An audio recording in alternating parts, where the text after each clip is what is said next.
নমস্কার বন্ধুরা, সকলে নিশ্চয়ই ভালো আছো। আমিও ভালো আছি। প্রতিদিনের ব্যস্ততার মাঝে কাজ করতে করতে হঠাৎ বেলটা বেজে উঠলো। বেলা 11টা বাজে, সবাই বেরিয়ে গিয়েছে। দেখি কে এলো।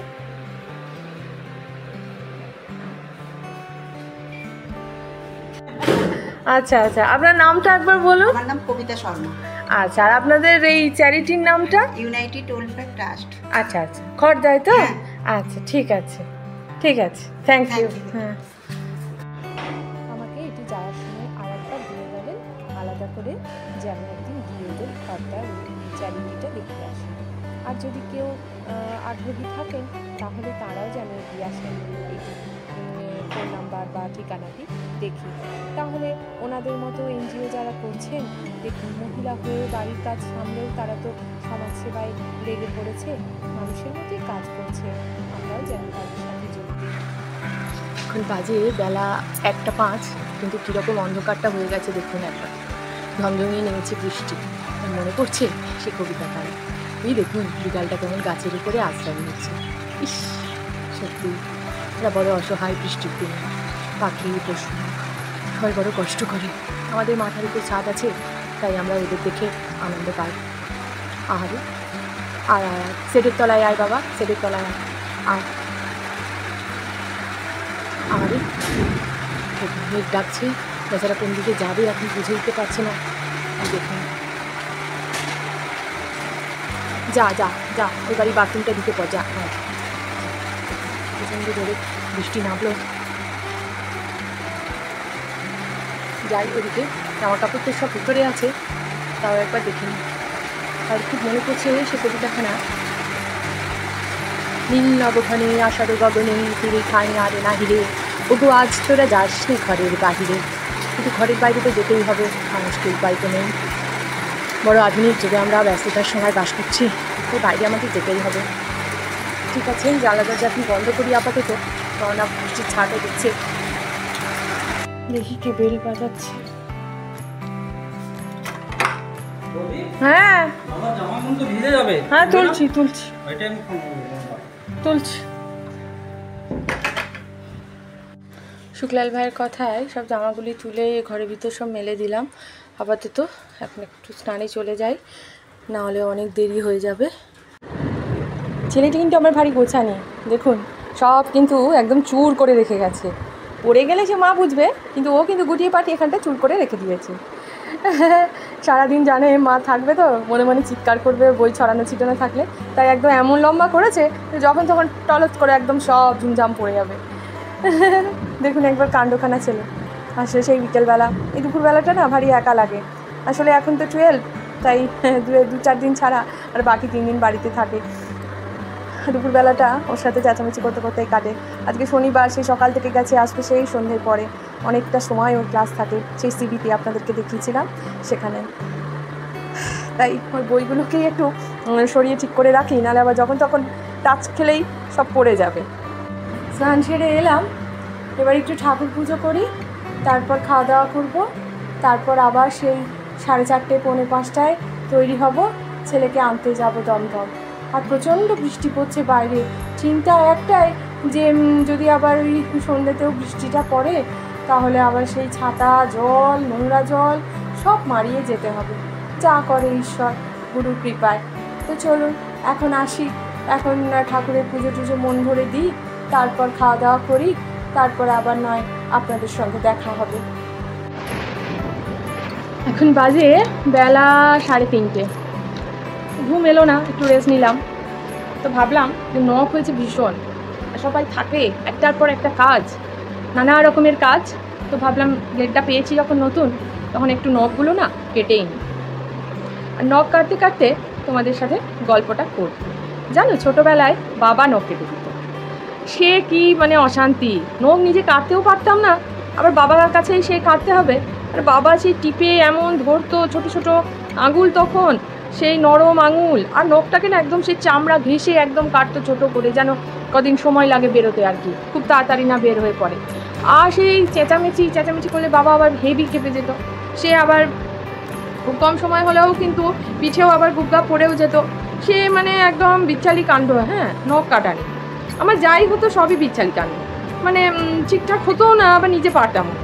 তাই যখনই নখ কাটি তখনই মনে পড়ে যায় সেই বাবার কাছে নখ কাটার, আর সেই বকা মাঠ সেগুলো।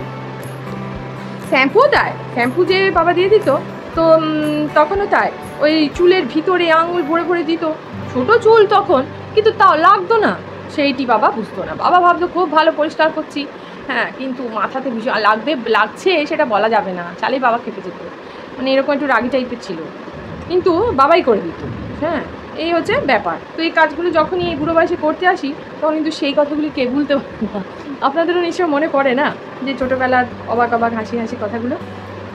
সত্যি এগুলো মনে পড়লে না খুব হাসিও পায়। আর এই যে যখন আমরা একা থাকি, অফিস স্কুল সব বাড়ির মানুষরা বেরিয়ে যায়, তখন কেমন বলুন তো, নিজের কথা নিজের মনে পড়ে আর হাসি পায়। আমি তো এটাই পাই। ঘরে কাজ করি আর প্রতিটা কাজের ভিতরেই সেই আগেকার যদি ছোটোবেলার একটা কোনো খোঁজ পায়, নিজে নিজেই আউড়ে থাকি। তো দেখুন, এই করতে করতে না আমার একটা হাতের আঙুল পুরো কাটা কমপ্লিট হয়ে গেল, নখ কাটা হয়ে গেছে। এবার একটু ভাবছি কি, দেখুন নেল পালিশ লাগবে না। আর এই নেল পলিশে না আমার একটা ভয়ঙ্কর অভিজ্ঞতা আছে, যেটা তোমাদেরকে বলবো বলেই আমি মানে নেল পালিশটা পরছি। আর তোমাদেরকে বলবো যে ছোটো থেকেই না নেল পালিশ আমার খুব মানে আগ্রহ ছিল, নানান রকম রঙে। এই মানে যত আবদার ছিল এই ব্যাপারটায় বাবার কাছে। বিকেল বিকেল বাবার সঙ্গে বাজারে গিয়ে না হাজার রকমের ক্লিপ আর নেল পলিশ কেনা আমার নেশা ছিল সেই ছোট্ট থেকে। নানা রকমের গাডার ক্লিপ আর ওই নেল পলিশ আর কালো টিপ, স্টোন দেওয়া টিপ, এইসব টিপ, যে নেশাটা আমার এখন একেবারেই কেটে গেছে। তো তোমাদেরকে আগে আমি একটা রান্না করতে করতে বলেছিলাম যে একদম ছোট্টবেলায় বিধাননগরে গোপালী পিসির বাড়িতে এই দোকানে যেতাম সেগুলি কিনতে।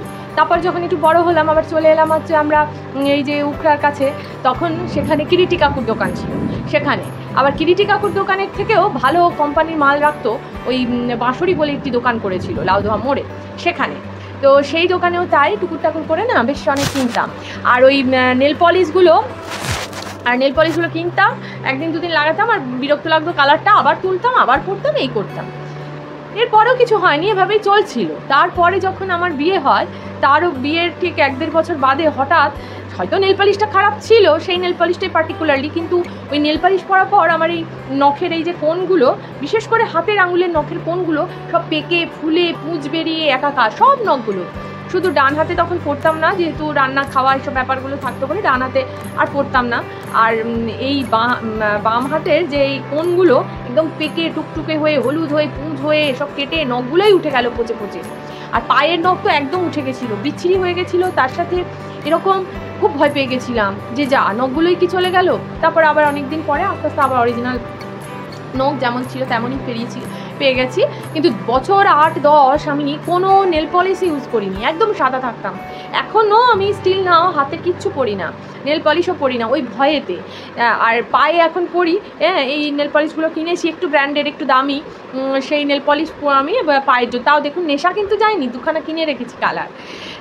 তাই বলছি যে যাদের নেশা আছে বা পরো, তারাই একটু ভেবে চিনতে পড়ো যে 5টা কালার কিনবো একটু কম দামে, বা কন্টেন্টটা দেখে কিনো, কেননা নখ কিন্তু খারাপ হয়ে যেতে পারে। আর আমার তো ভীষণ সেন্সিটিভ স্কিন না, ওই জন্যই মনে হয় কিছু একটা গণ্ডগোল হয়েছিল। যাই হোক, ভালোই আবার সব ঠিক হয়ে গেছে নখগুলো, নাহলে বিচ্ছিরি লাগতো, অন্য কিছু না, বাজে লাগতো দেখতে, নিজেরই খারাপ লাগতো। আর তোমরাও যারা নেল পলিশ পরবে না, তারা মানে ওই ঘন ঘন রিমুভার দিয়ে তোলা এগুলো করো না। যেটা পরলে আবার রিমুভার দিয়ে তুলে, আবার আমাকে একজন ডক্টর অ্যাডভাইস করেছিলেন কি রিমুভার দিয়ে তোলার পরে 5-7 দিন নখটা ফাঁকা রাখতে, কারণ তার তো একটা অ্যাকশন থাকে, সেটা কেটে যায়, তারপরে আবার একটা নতুন নেল পলিশ পরবে। ওই সাথে তুললাম, সাথে লাগালাম। কারণ আমরা তো কেউ আর মানে অ্যাক্টর অ্যাক্ট্রেস নয় যে আমাদের এখানেও লাগাতে, আমরা যারা বাড়িতে থাকি আর কি, ইচ্ছা মতো লাগাই টাগাই, তো যথেচ্ছ মানে ব্যবহার করলেই সেই জিনিসটি খারাপ হয়ে যাবে। সেটাই তোমাদের সাথে আর কি আজকে একটু শেয়ার করলাম। তো দেখো, যদি কারো প্রবলেম হয় আমার কথাটা একটু শোনো, দেখো উপকার পাবে, কারণ আমি নিজে ভুক্তভোগী। আর এখন এই দুটো কিনে রেখেছি, জাস্ট পায়ে পরি, আর সেটাই এখন একটু পরে নিই। তারপরে একটু জল আনতে হবে মনে হচ্ছে, কিন্তু বৃষ্টি এখনও টিপটাপ পড়ছে, 4টে বাজতে যাচ্ছে, দেখি আর আধা ঘন্টা, তারপর তো আবার ছেলেকে আনতে যাবো। তো এক জার জল যদি এনে রাখতে পারি তাহলে খুবই ভালো হয়। আজকে খাবার জলটা নেই, সামনে আমাদের ফ্ল্যাটের ঠিক গেটের মুখেই যে কল আছে, তো সেই জলটা ম্যানেজে আনতে পারিনি সময় মতো। প্রতিদিনই এনে দেয়, আজকে একটু মিস্টেক হয়ে গেছে, একটুও জল নেই, তাই জন্য একটু জল 1 জার এনে রাখি আপাতত, আবার কাল সকালবেলা এনে দেবে। কারণ রাত্রি হয়ে গেলে খারাপ লাগে, রাত্রিবেলা কি জল কি পড়ে যাবে না যাবে দেখতে পাবে না অন্ধকারে, সেই জন্য দিনবেলা দেখি বৃষ্টিটা যদি ধরে তাহলে নিয়ে আসবো। তো এখন এই নেল পলিশ লাগিয়ে নিই, তারপরে দেখি আস্তে আস্তে রেডি হই। হ্যাঁ বন্ধুরা, ছেলেকে নিয়ে ফিরলাম, নোংরা জল কাদা মারিয়ে এসে আগে ভালো করে নিজে পরিষ্কার হলাম, সন্ধে জ্বাললাম। আর সন্ধে দেওয়ার সময় একটু ইচ্ছে হলো শ্রীগুরুর বাণী একটু পাঠ করি। তো বাণীটি পাঠ করে আমার একটি শিক্ষা মনে মনে হলো, আর তাই ভাবলাম সেই গল্পটিও তোমাদেরকে বলি, আর সেই সাথে আমার যে শিক্ষাটি হলো সেই শিক্ষা যেন তোমাদেরও হয়, সেই শিক্ষার যেন সকলের মনে উদয় হয়। তাই আমি শ্রীগুরুর একটি গ্রন্থ উদয়ের পথে শ্রীগুরুর বাণী, এই বইয়ের একটি গল্প, যে একজন ধনী ব্যক্তি তার গুরুদেবকে একটি ধুতি দান করেছেন, বস্ত্র দান করেছিলেন, দামি ধুতি। তো গুরুদেব সেই ধুতিটি পরে একদিন পথে বাহির হয়েছে। তো যেতে যেতে দেখেন একজন খুব মানে বস্ত্রহীন ব্যক্তি, সে খুব আতর কণ্ঠে একখণ্ড বস্ত্র চাইছেন। তো সেই বস্ত্রটি গুরুদেব দেখলেন যে আমার তো এটা নতুন বস্ত্র, আর এমন বস্ত্র অনেক আছে, তাই গুরুদেব সেই বস্ত্রখানা সেই গরিব ভিক্ষুককে দান করলেন। দু একদিনের মধ্যেই সেই ধনী ব্যক্তিটিও ওই পথে যেতে যেতে তার সেই দামি ধুতিখানা ওই গরিব ভিক্ষুকের গায়ে দেখে গুরুদেবকে এসে বললেন যে ঠাকুর, আপনি কেন আমার ধুতিটি ওকে দান করেছেন, আমি যা আপনাকে দিলাম। তো গুরুদেব বললেন যে তুমি যে দানটি আমায় করেছো, সেই দানটির প্রতি তোমার এখনো মমত্ব বোধটি যায়নি। দান সেটাই হয় যার ওপর আর কোনো মোহ মায়া মমতা থাকে না, সেটি তো তুমি আমায় দিয়েই দিয়েছো। তাই আমি ভাবলাম যে একজন বিবস্ত্র মানুষ, সে যদি একটি বস্ত্র পায় তাহলে সৎপাত্রে বস্ত্রটি যাবে, তাই তাকে আমি দান করেছি। সেটি ধনী ব্যক্তি শুনলেন, কিন্তু মনে মনে একটু ক্ষুণ্ণই হলেন। এইবার একদিন দিন যেতে যেতে ধনী ব্যক্তির মনে হলো যে গুরুদেবকে একটি স্বর্ণহার উপহার দেবেন। তো গুরুদেবকে তিনি একটি স্বর্ণহার উপহার দিয়েছেন। দু একদিন যেতে না যেতে গুরুদেব এদিক ওদিক যাতায়াতের পথে একজন কন্যাদায়গ্রস্ত পিতাকে দেখেছেন। সেই কন্যাদায়গ্রস্ত পিতা বলছেন যে তার মেয়ের বিয়েটি ভেঙে যাবে, গলার হারটি তিনি এখনো গড়াতে পারেননি। তাই গুরুদেব শুনে তার সেই ধনী শিষ্যের দেওয়া হারটি খুলে দিলেন। বিয়ে হলো গরিব মেয়েটি। পরবর্তীকালে ধনী ব্যক্তি সেই খবরটি পাওয়া মাত্রই গুরুদেবকে সেটি জানালেন। গুরুদেব বললেন যে তোমার এখনো ওই হারটির প্রতি মমত্ববোধ যায় নাই, তা তুমি এই গুরুদেবকে দান করলে কি করে? তাই সেই দান আমি গ্রহণ করি নাই, সেই দানটি আমি যার কাজে লাগবে তাকেই দিয়ে দিয়েছি। তখন ধনী ব্যক্তির মনে মনে একটি বিবেক চৈতন্য উদ্বুদ্ধ হলো যে সত্যি তো, আমি তো গুরুদেবকেই দিয়ে দিয়েছি, আবার কেন আমি তার খবর নিচ্ছি? গুরুদেবকে আমি দান করেছি, তিনি যে ভালো কাজে লাগান তাতেই লাগাবেন, তার নিজের পড়তে ইচ্ছে হলে পড়বেন, যদি কাউকে দিয়ে ভালো কাজটি হয় তা তিনি করেছেন। তখন তার চৈতন্য উদয় হলো। তাই সকালবেলা আপনাদের সাথে শেয়ার করেছিলাম যে খড়দার একটি এনজিও থেকে 3 জন মহিলা এসেছেন, তার মধ্যে একটি মহিলাকে আমি মুখটা চিনি, তিনি প্রতি বছরই আসেন। তো তাকে যেটুকুই আমি দান করি না কেন, সত্যিই আমার সকাল থেকে মনে হচ্ছিল পুজোর আগে এসেছে সব ভালো ভালো সালোয়ার জামা কাপড় কিনবে। আমি সত্যিই মনে মনে পাপ কর্মটি করেছি, কেননা আমি তো দান করেই দিয়েছি, ভালো মনেই দান করেছি যে তারা অনাথ বাচ্চা বা বৃদ্ধ কিছু মানুষজন, আশ্রয়হীন মানুষজনকে তারা নানাভাবে সেবা করেন। সেই সেবায় এরকম আমাদের মতো বহু মানুষ যে অর্থ দেয় তাতেই হয়। তো আমি তো সেই মনে দিয়েছি, এখন এই সব উল্টোপাল্টা ভাবলাম। তো সন্ধ্যাবেলা এসে যখন গুরুদেবের এই বাণীটি পাঠ করলাম, সত্যিই আমার মনে হলো যে আমি বহু পাপ করেছি আজ সারাদিন ওইটা ভেবে। তাই আমি গুরুদেবের চরণে আমার প্রণাম জানিয়ে সে ক্ষমা চাইছি। না, এটা মনে করা আমাদের সত্যিই উচিত নয়, আমি তো সেটি দান করেই দিয়েছি। তাই বন্ধুরা, গুরুদেবের বাণী পাঠ করে সেটি তোমাদের সাথে শেয়ারও করলাম। আর আজকে এই সঙ্গে আমার ব্লগটিও আজকে শেষ করছি। তোমরা সকলে ভালো থেকো, দেখা হবে আবার নতুন একটি দিনে, নতুন একটি সকালে। এখন যাই।